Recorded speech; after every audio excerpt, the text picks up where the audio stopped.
आदर्श शिक्षक जीवनानंद जेना अवसरकालीन संबर्धना सभा कटक जिला महांगा ब्लॉक श्रीकृष्णपुर पंचायत स्थित जयंती देवी बालिका उच्च विद्यालय चायापाड़ शिक्षक जीवनानंद जेना अवसरकालीन संबर्धना सभा विद्यालय परिसर में अनुष्ठित हो जाइछि।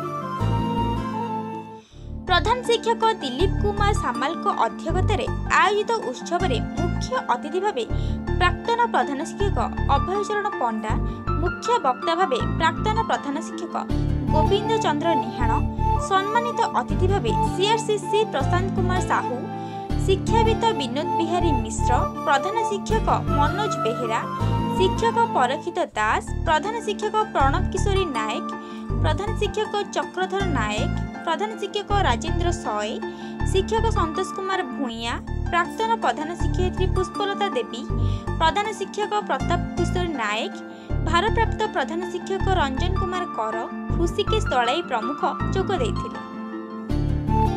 जीवनानंद सार जने शांत सरल मेलापी छात्रवत्सल आदर्श शिक्षक थिले। तांकर आगामी दिन कुसुमित हेबा सह शांति और सुखरे कटु बोली ईश्वरक निकटरे प्रार्थना करथिले।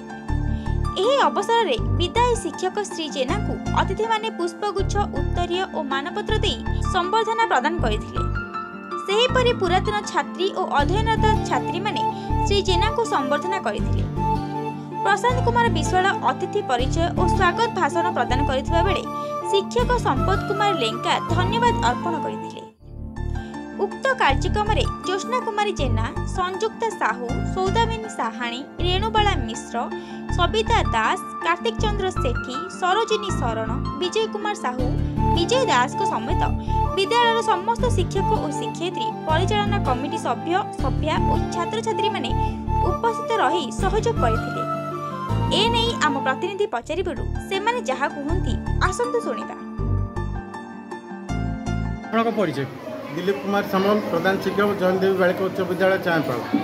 आज आमर विद्यालय पुरातन छात्री एवं आमर शिक्षक एवं निकट दूर आसित समस्त प्रधान शिक्षक मान गण में आज श्रीजुत जीवनानंद जेना अवसर प्राप्त शिक्षक हिंदी शिक्षक ए विद्यालय आज संबर्धना सभा जो अनुष्ठित होती एथे आज बहुत माने खुशी तो लगुच किंतु बहुत खुशी तो लगुच ये आज आम समस्त आज एकत्र कर पुरातन छात्री मैंने ये विद्यालय आज दीर्घ 30 ରୁ 32 वर्ष तले शिक्षादान शेष कर पिला माने छात्री मैंने दूर दूरांत रही आज से आसी सार को से भल पाइबा अच्छी ए विद्यालय प्रति ममता अच्छी बोली आज सार संबर्धना सभा उपस्थित अच्छा एवं मुझे कहबी जे जीवनानंद जेना विषय जे एठार सुदूर कौड़कलू दीर्घ पथ अतिक्रम करी से एठी आसी जो दीर्घ 35 वर्ष काल शिक्षादान करछंती एवं अनेक वृत्ति छात्री सृष्टि करछंती एवं प्रचेषा जारी रखिछंती। अवसर नहीं सारी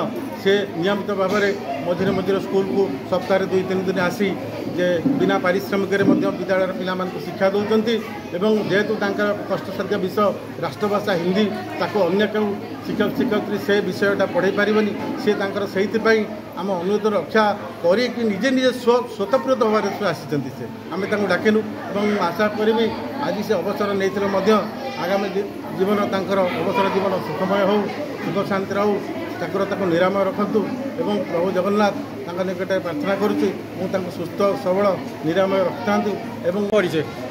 श्री जीवनानंद जेना जयंती देवी बालिका उच्च विद्यालय हिंदी शिक्षक दीर्घ 35 वर्ष धरी एठारे शिक्षकता करिछि। जुलाई 1990 मसीहा 11 तारिख एठारे शिक्षक भाव में जॉइन करी 2025 मसीहा मे मसरे मो अवसर ग्रहण कली। मुझे कहबी पिला माने होउछंती विद्यालयर आत्मा आउ जड़े शिक्षकर जीवन। विद्यालय आउ शिक्षक ये दुईटी जाक पिलांक बिना सृष्टि रही पारिबो नहीं। तेणु महाकाल पाखे ये प्रार्थना करी विद्यालय रे पिला मानकर पाठपढ़ा जमती से माने पाठ पढ़ी उन्नत होंतु शिक्षित होंतु बुद्धि विवेकर सहित कार्य करंतु निज अंतशक्तिर सदुपयोग करी महान होंतु। कटकରୁ ସସ୍ମିତା ସାହୁଙ୍କ ରିପୋର୍ଟ ଓଡ଼ିଆ ଟୁଡେ।